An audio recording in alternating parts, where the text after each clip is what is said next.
மன்னன் கிட்ட சொல்றான். அரசே, சேனா வீட்ல இருந்துகிட்டே இல்லைன்னு சொல்றான். பூஜை செய்யறானாம்.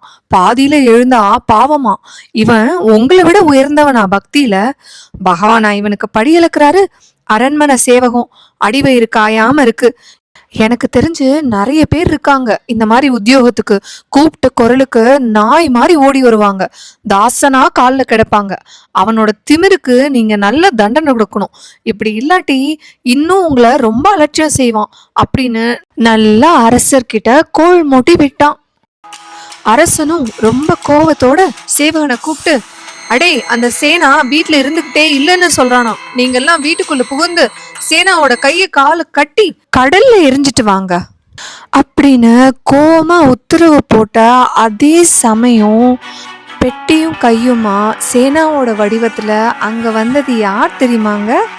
நம்ம பண்டரிநாதன்.